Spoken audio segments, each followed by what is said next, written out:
How are you? Hope you're off to a great day today. Life is so beautiful. I'm 57 years old almost, and I was just thinking, what a great journey it's been. But I was thinking, why has it been a great journey? And it's sure not because nothing's gone wrong, right? Just like a battery, you need the negative end to get a charge. It can't be all positive.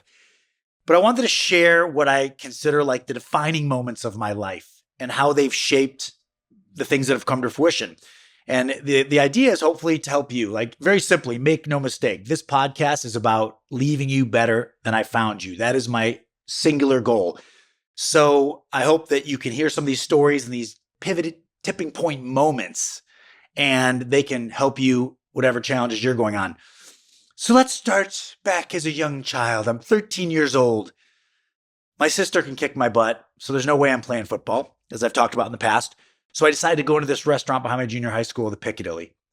First amazing decision I made because it was in line with who I really was. I wasn't this jock sports guy, right? Like, who could you be if you weren't who you thought you were? So I realized going into the Piccadilly and falling in love with food, which you've heard from past podcasts, so I won't belabor it, was a great decision for me. That was a moment where it was like, okay, this is what I should be doing. And that's, when and how I fell in love with food. Another defining moment in that same period of time, I'm in junior high school, and this guy is giving me a hard time. Maybe it was because I was the only 13-year-old in home economics when everyone else was, in sports. I was literally like the only guy in this home economics class, and I loved it. Like, being in the kitchen and doing all these things. So anyway, this guy was, pushing me around, and I decided to push back, and we all met outside after school. Everyone got in a circle, and him and I faced off, and he went wham, punched me right in the face. I was like, I was out. That was it. Fight was over. And that was a really defining moment because it was like, be careful, right? Make sure, as my Krav Maga instructor said years ago, just assume everybody you come up against knows 10% more than you, so it's about keeping your ego in check. But it also was the thing that triggered me. And it was probably for the wrong reasons, right? It was ego. Oh my gosh, I'm never going to get beat up again.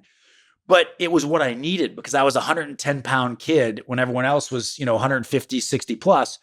So me and my buddy started working out then. That black eye that I had to walk around in shame with for the next, 10 days in junior high school was so humiliating. I already wasn't popular. I already had these big brown frame glasses and a freaking perm that my mom gave me, so I was not already in great shape, and now I had a black eye on top of it. But it got me working out. And I didn't want to work out at the high school, the junior high school, because I felt like a loser. I didn't want to be around all the jocks, right? So my friend and I went to this hole in the wall gym, and they said, we'll give you a free membership if you clean up after us. So we would go around these bodybuilders, these amazing guys. We'd clean up their weights. We'd spot them, and they started teaching us. And next thing you know, 3 years later, I'm 185 pounds and in great shape for my age. So that was a tipping point moment. And then I kind of continued to pursue that thought of, I need to be able to protect myself. I need to be in good shape. So I started Taekwondo freshman year in college, Iowa State University, with Master Pak. This guy was like a 7th degree black belt, which is pretty rare. Was testing for my 3rd degree when I blew my knee out, but 7th, 8th degree is next level stuff. And I still remember this guy. I'm sure he was like 50, but at the time I thought he was like 70 just because I was 18. And when you're 18, everybody's 70 if they're not, 20. So, but he would stand there talking to us, and he would lift his leg up slowly, straight up into the air over his head. And he'd be talking to us while his leg was straight in the air. And I was like, damn. But the lesson was, I remember saying to him, after, class, yeah, but, that's really cool and stuff, but you're not sparring people or fighting people that are 10 feet tall. What's the point? And another great decision. He said, if you can't reach that level in a relaxed state, you'll never be able to reach it in the spur of the moment when you really need it.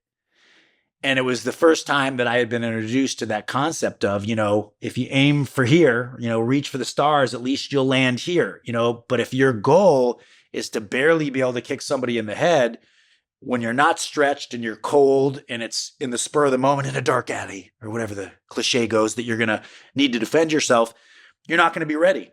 But that was a really great lesson for me because it was about always reach further, always train to a level that you probably will never need to use, but it makes this level not only doable, but so easy. It's the same thing now in real estate with my clients. I'm always pushing myself, know the contracts perfectly, know the new laws, push myself to be ready for any possible challenge that comes up so I can protect my client and serve them well. But guess what? Because I'm always so prepared, it ends up being so easy to get the result and to make things happen. So that was a really amazing tipping point lesson in having a way of doing business, thinking about life that is going to help you. And then the funny part about all that, of course, is what the best move is, as you may have heard me say in past podcasts? All these martial arts, I can jump, spin, do hook kicks in the air. I can do the splits. I can punch so fast. The best move is a hug. Just hug. The irony of learning to fight is that you never need it and never want to. But that's also the beauty of it, right? Incredible preparation means you don't even need it. So that was one of the biggest lessons. The next lesson is a little more intense. So I'm with this girl through all of college, and we get engaged senior year in college. And her parents have the wedding hall booked, and they're getting organized with invitations. And I bail. I break up with her and I say, I can't do this. I can't do this. And it was probably one of the hardest things I've ever done in my life, because I'd like to think I'm a good person and I didn't want to hurt people. I didn't want to devastate her like I did. I didn't want to hurt her family. I didn't want them to waste their money. But it was funny because my aunt, who I didn't listen to very much, Aunt Karen, before that, she just said the most brilliant thing to me. She said, if you're feeling hesitation, give it a year. Because you're all the same in college. And once you've been out for a year, you'll find out who you really are. And then if it still makes sense, great. And oh my gosh, your life is absolutely made up of the decisions you make. Hear that again if you're not already totally on that page. Your life is about the decisions you make. Education, wildly important. Doing the right thing, being a good person, important. Being trained, important. But at the end of the day, the most important things is each and every decision you choose, because those little decisions, the compound effect of those, you're going to look back when you're 57, or if you're 57 now, when you're 70, and you're going to realize how that map, all those exits you took and all those things, places you went, were all because of each little decision. I met the woman of my dreams, Nadia, my current wife, for almost 30 years, is the woman of my dreams. I can't imagine living without her. And if I hadn't had the courage to make that decision and call that off, I would have had a very different life in so many ways. So that was a huge tipping point lesson. And it was funny too, because it's also, you have to know who you are, right? Like, I had this French friend, Patrick. If you're listening, Patrick, I still love you. Mon ami. I had my restaurants back then in San Francisco. I just met Nadia and I'm like, oh my God, I found the woman of my dreams. This is my soulmate. This is the one for me. Like, we are like one. And we really are 30 years later. And he was listening with this great French accent. He was just like, okay, I just need a companion. I just need somebody to give me kids and that'll be okay to be around. That was like, there's a different version of love. But I respected that totally, because again, you have to know who you are and what you're looking for in life. But if me being someone of passion and of romance and of true love, like, I would have always regretted being with somebody who wasn't a fit, and I had the courage to realize, she wasn't a fit. And that was important, and speaking of Nadia, I was walking down Chestnut Street in San Francisco, as you may have heard in past podcasts. And one decision to have the courage, or maybe it was just the stupidity or the naivete, who cares, to stop and say hi to this stunning woman with these big green eyes and this jet black hair and these high cheekbones, just this gorgeous woman. I had to say hello. And there was something about her. It wasn't just the looks, but there was an energy. If I hadn't stopped and had the courage to make that one hello, what would my life be like today? And again, I think it's important too, as much as I believe all these things, I think there's many versions of a great life. Something happens to me tomorrow, I hope and I know that Nadia will go off and have another amazing relationship. There's not just one choice in this world. There's not just one path. And that's the thing I think is beautiful as well. You can make wrong choices. You can get off track. But guess what? Stick with it. You'll get back on track. I think as Winston Churchill said, when you're going through hell, keep going. That's the key. Just get to the other side of it. So, but with that said, each of these decisions have made my life so rich and beautiful. And that's why I think about them and it matters to me, And then opening Sweet Heat, I was just talking to a friend's son. He was like, I really want to be an entrepreneur. I'm 23. I graduated. I don't want to go work for anybody. And I said, well, you've talked to the best person and the worst person because I agree with you. I got out of culinary school after getting my BA in hotel restaurant management, and I didn't want to go work for a bunch of restaurants. I wanted to open my own, and that's what I did at 24 years old. So it's like you got to know who you are and decide if you're going to have the courage to do that. And I just knew I had to do it. So again, another major decision that was a huge tipping point in my life.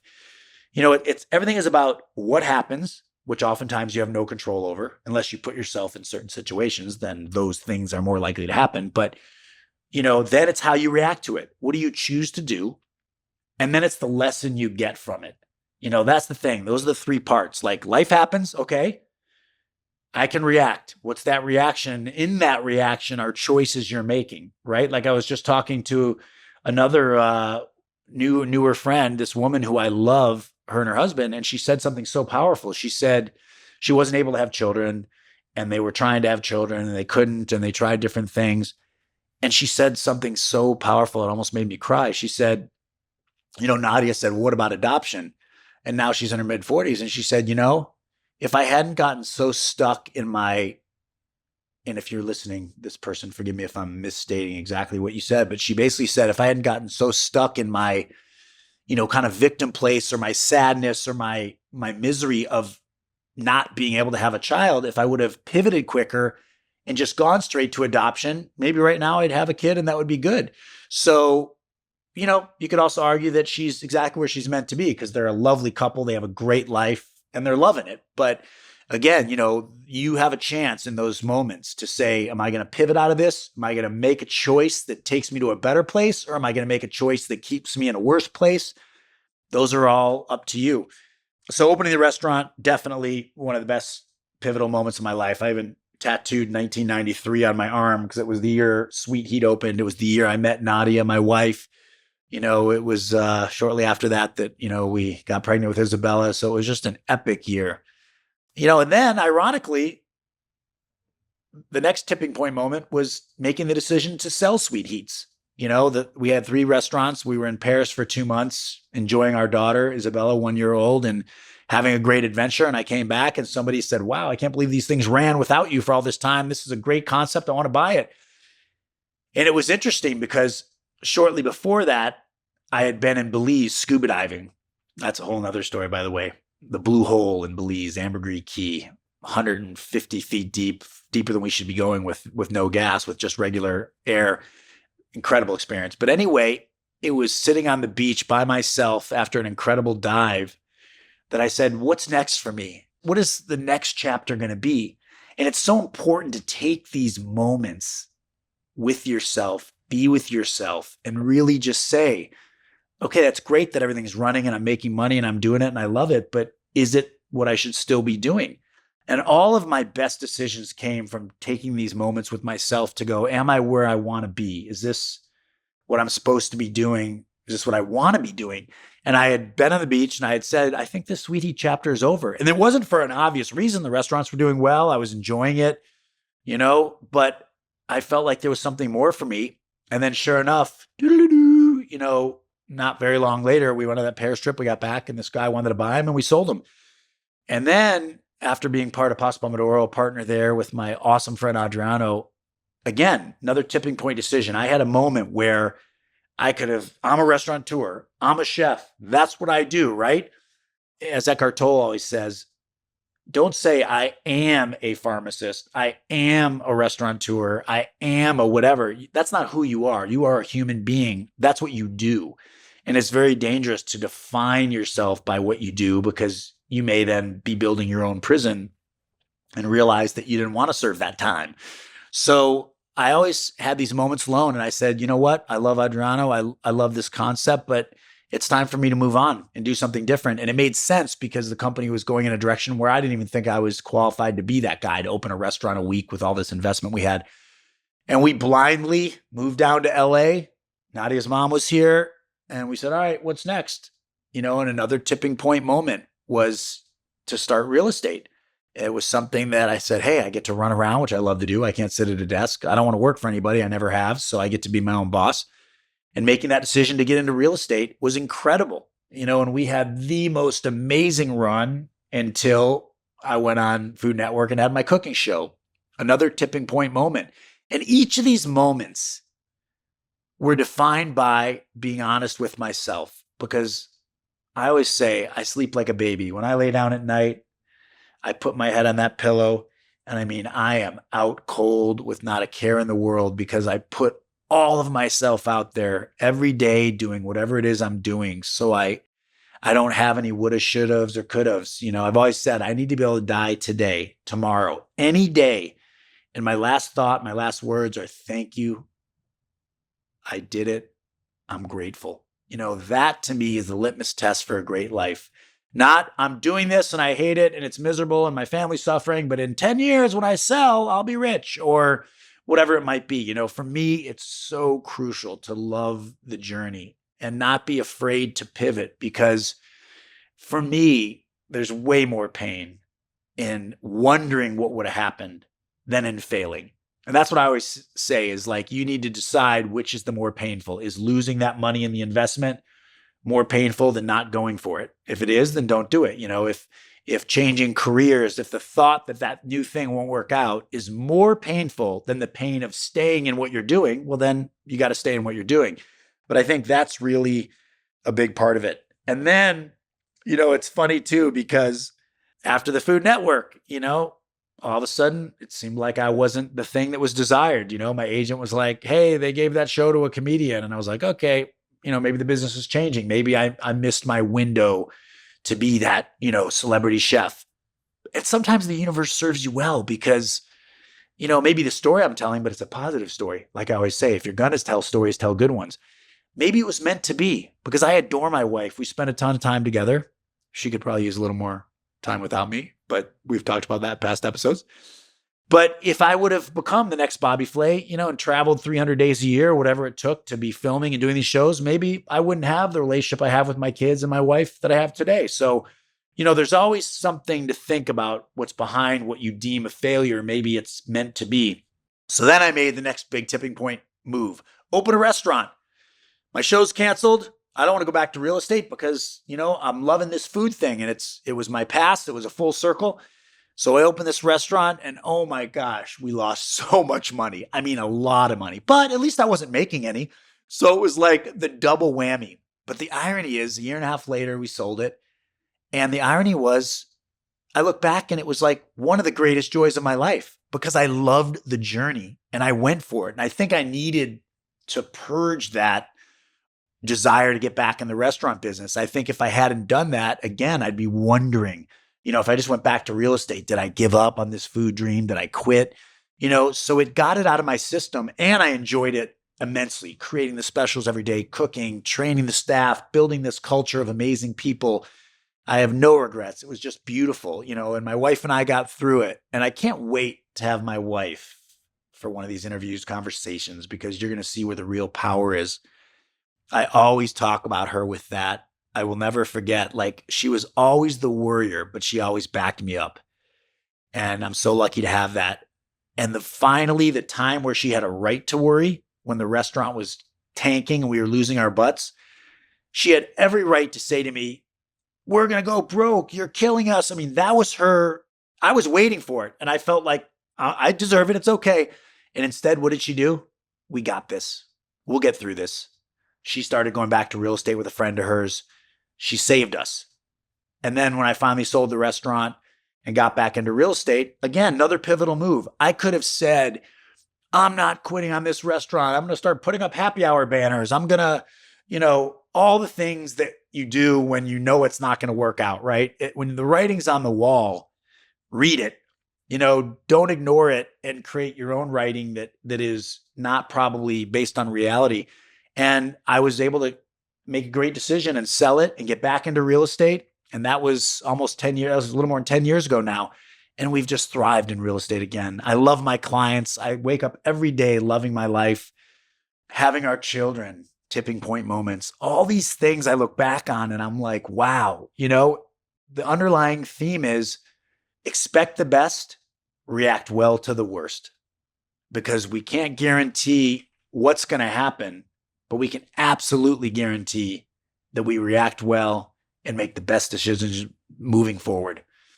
So that's it for today. I hope that you have some killer tipping point, pivotal, big decision moments and that you can make good choices and keep thriving. Thanks so much.